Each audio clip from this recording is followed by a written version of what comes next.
بالله من الشيطان الرجيم. الله أكبر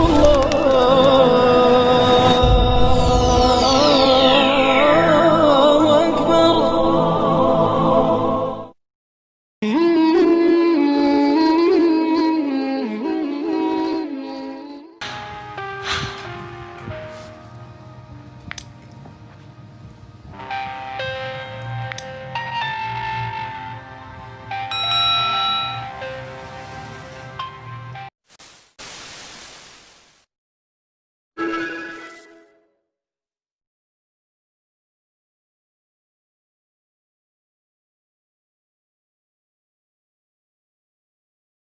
Assalamualaikum warahmatullahi wabarakatuh. Sahabat beriman, وين من يبغى الشهادة وين من يبغى الشهادة مخلص والهادي. para sahabat Rasulullah Shallallahu Alaihi Wasallam adalah manusia pilihan. Mereka mendapatkan gelar generasi terbaik umat Islam. Merekalah contoh paling ideal bagi kaum muslimin untuk berkaca. Orang-orang yang dijamin oleh Rasulullah Shallallahu Alaihi Wasallam sebagai para penghuni surga dan para pejuang agama paling gagah berani seantero bumi. Para sahabat Rasulullah Shallallahu Alaihi Wasallam adalah manusia biasa sama seperti kita. Mereka juga punya kebaikan dan juga punya keburukan. Di antara para sahabat, tidak semua sahabat Rasul adalah ahli agama. Ada juga yang ahli berperang seperti Khalid bin Walid. Jadi, jangan berharap ada hadis yang diriwayatkan oleh Khalid bin Walid, karena beliau ahli perang, bukan ahli hadis. Ada juga ahli dagang seperti Abdurrahman bin Auf. Ada juga ahli kenegaraan seperti Umar bin Khattab. Tapi ada juga yang ahli mabuk, dialah Abu Mijan. Tetapi jangan ditanyakan iman di hatinya. Meskipun pemabuk, tidak ada medan tempur yang ia lewatkan sejak ia masuk Islam. Bahkan para sahabat mengakui Abu Mijan adalah teror tersendiri bagi pasukan kafir. Sahabat Rasul yang bernama Abu Mijan ini adalah seorang pahlawan hebat kaum muslimin pada saat itu. Namun karena kebiasaannya dari zaman jahiliyah meminum khamar, bahkan meminum khamar seperti meminum air di kalangan Arab jahiliyah saat itu. Hingga bagi Abu Mijan hal paling berat yang harus ia tinggalkan adalah khamar. Saking cintanya ia dengan khamar, ia pernah berkata kepada istrinya, "Wahai istriku, kalau aku nanti mati, kuburkanlah aku di dekat kebun anggur agar aku setiap hari bisa mencium bau anggur dari dalam kuburku." Masya Allah, begitulah Abu Mijan saking cintanya kepada khamar. Tentulah sulit bagi ia untuk berhenti minum khamar yang sudah dia anggap seperti minum wajib air putih setiap hari. Mungkin keadaan Abu Mijan ini mirip dengan pecandu rokok karena sudah saking kecanduannya. Berbicara tentang kehebatan Abu Mijan di medan perang, tidak ada satupun sahabat Nabi yang meragukan garangnya Abu Mijan saat di medan perang. Ia mempunyai skill pedang yang hebat dan gerakan yang sengit. Di samping itu, Abu Mijan ahli dalam memecah formasi barisan musuh dalam mode pengepungan maupun mode bertahan. Keahlian Abu Mijan dalam menunggang kuda juga bukan amatiran. Ia mampu menggabungkan skill pedangnya dan skill mengendarai kuda, sehingga musuh sangat sulit menjatuhkan Abu Mijan. Namun, jika bicara sisi lain dari Abu Mijan dalam masalah khamar, tidak ada orang yang lebih bandal dari Abu Mijan. Pada masa kepemimpinan Abu Bakar radhiyallahu anhu, Abu Mijan sering dihukum cambuk 40 kali sebagai hukuman karena telah meminum khamar. Perbuatan itu ia lakukan berkali-kali sehingga kaum muslimin sendiri bosan melihat Abu Mijan dan Abu Mijan lagi yang dihukum lagi karena meminum khamar. Ketika kepemimpinan Umar bin Khattab radhiyallahu anhu, hukuman bagi peminum khamar ditambah menjadi 60 kali cambukan. Dan tetap saja Abu Mihjan adalah langganan cambuk karena selalu mengulangi minum khamar. Sebenarnya Abu Mihjan telah berusaha untuk meninggalkan khamar, tetapi godaan khamar selalu saja membuatnya melanggar tekadnya sendiri. Bahkan dia telah pergi ke semua medan perang untuk menggapai syahid. Dia berharap dengan syahid Allah Subhanahu wa Ta'ala akan mengampuni semua dosanya dan tidak lagi menyusahkan orang lain dengan kebiasaan meminum khamar. Saat itu pecahlah pertempuran Qadisiyah. Umat Islam yang dipimpin oleh Sa'ad bin Abi Waqqas berangkat menuju Persia untuk menaklukkan negeri penyembah api tersebut. Karena saat itu Abu Mihjan baru saja kedapatan minum khamar, Umar bin Khattab radhiyallahu anhu memerintahkan 2 orang untuk mengirim Abu Mihjan ke suatu daerah untuk dikarantina. Namun di tengah jalan Abu Mihjan berhasil kabur dan menyusul pasukan Sa'ad bin Abi Waqqas menuju medan perang. Sesampainya di medan perang, Abu Mihjan meminta kepada Sa'ad bin Abi Waqqas untuk ikut berperang. Dia berharap bisa mendapatkan syahid. Dengan begitu, ia tidak akan lagi menyusahkan orang lain. Sa'ad bin Abi Waqqas pun mengizinkan Abu Mihjan untuk berperang. Abu Mihjan pun berperang bagaikan singa yang kelaparan. Semua orang kagum dengan kehebatannya.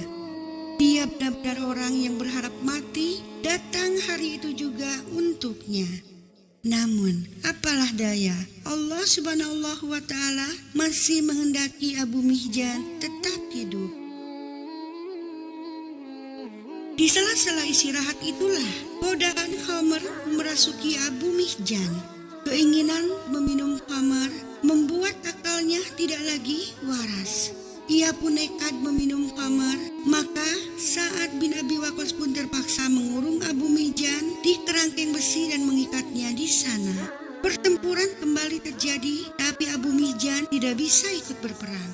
Saat seperti itulah Abu Mihjan menangisi kesalahannya. Andaikan ia tidak meminum khamar, maka saat ini ia pastilah berada di barisan terdepan kaum muslimin untuk menjemput syahid. Abu Mihjan pun bersair penuh dengan kesedihan. Sedih menyelimuti hatiku karena diriku terbelenggu di balik jeruji besi. Bila engkau melepaskan besi yang membelenggu diriku, niscaya akan aku raih syahid dalam perang. Diriku kaya akan harta dan kawan, namun kini mereka meninggalkanku sebatang kara. Tubuhku kering karena sengatan matahari, ku perbaiki. Timbangan yang rusak, hanya ampunan Allah Subhanahu wa Ta'ala yang kuharap. Mendengar rintihan Abu Mihjan, istri Sa'ad pun merasa iba dan kasihan. Abu Mihjan pun kemudian memohon kepada istri Sa'ad agar dia berkenan melepaskan ikatannya. Abu Mihjan berjanji, jika ia syahid maka ia tidak akan menyusahkan orang lain, dan jika ia masih hidup maka ia akan kembali lagi ke penjara dan menerima hukumannya. Istri Sa'ad pun memberikan kebebasan kepada Abu Mihjan karena janjinya. Maka Abu Mihjan membawa kuda milik Sa'ad bin Abi Waqqas yang bernama Balko, dan ia menutup wajahnya dengan kain hitam, kemudian menuju medan perang dengan penuh keberanian. Sa'ad bin Abi Waqqas saat itu sedang terkena penyakit bisul di sekujur tubuhnya, sehingga ia tidak bisa menunggangi kuda. Ia hanya bisa mengawasi pasukannya dari atas sebuah benteng yang terbuka. Dari tempat itulah ia memberi komando kepada seluruh pasukannya. Ketika pasukan Islam terdesak oleh pasukan Persia dan bantuan pasukan dari Yarmuk pun tidak berhasil membuat pasukan Persia mundur, perang yang sangat sengit pun terjadi di sana. Serangan demi serangan beradu sehingga kaum muslimin telah pasrah. Jika seandainya mereka tidak meraih kemenangan, maka mereka juga tidak akan menyerah. Jalan terakhir yang ditempuh pasukan Islam adalah pengorbanan nyawa tanpa berpikir untuk pulang kembali ke kampung halaman.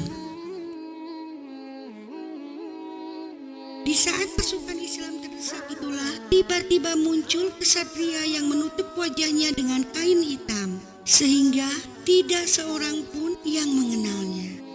Ia datang seperti hantu. Ia menerobos pasukan Persia tanpa takut apapun. Pasukan Persia yang bertahan ternyata tidak sanggup menghadapi tebasan pedang kesatria bercadar ini. Barisan mereka berhasil pecah sehingga formasi mereka hancur. Karena satu orang, dialah Abu Mihjan. Sa'ad bin Abi Waqqas pun terkagum-kagum dengan sosok kesatria itu. Dia bergumam, "Kalau aku tidak yakin Abu Mihjan ada di penjara, aku pasti mengatakan, orang itu pastilah Abu Mihjan. Dan seandainya aku tidak yakin si Balqoh, kuda milik Sa'ad ada di kandang, maka pasti aku katakan kuda itu adalah Balqoh."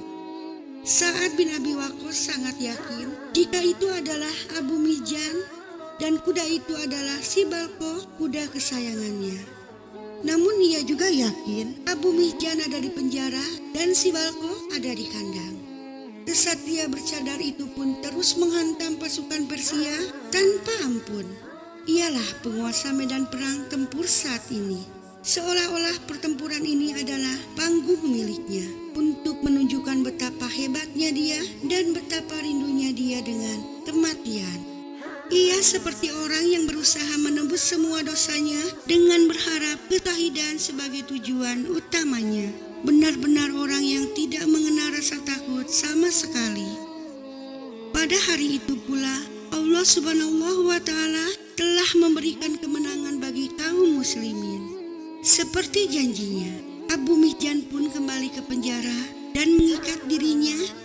Ia tepati semua janjinya tanpa berpikir untuk lari. Ketika Sa'ad bin Abi Waqqas pulang ke kemahnya, ia berkata kepada istrinya, "Wahai istriku, di saat kami mengalami situasi yang sulit, tiba-tiba ada seorang kesatria yang gagah berani dengan gaya bertarung yang sangat aku kenal. Dialah orang yang menghancurkan pasukan Persia di medan perang. Jika aku tidak mengikat Abu Mihjan di penjara, aku yakin itulah dia." Istrinya Sa'ad berkata, "Wahai suamiku, itu memanglah Abu Mihjan. Ia berjanji begini dan begitu." Mendengar ucapan istrinya itu, Sa'ad bin Abi Waqqas merasa sangat menyesal telah mengikat Abu Mihjan. Ia sadar bahwa siksaan yang sangat berat bagi Abu Mihjan adalah jika ia tidak bisa berperang untuk menggapai syahid di sisi Allah Subhanahu wa Ta'ala. Sa'ad pun kemudian menemui Abu Mihjan dan berkata, "Demi Allah, aku tidak akan pernah lagi mencambukmu dari hari ini." Abu Mihjan pun berkata, "Demi Allah, aku tidak akan minum khamr lagi setelah ini.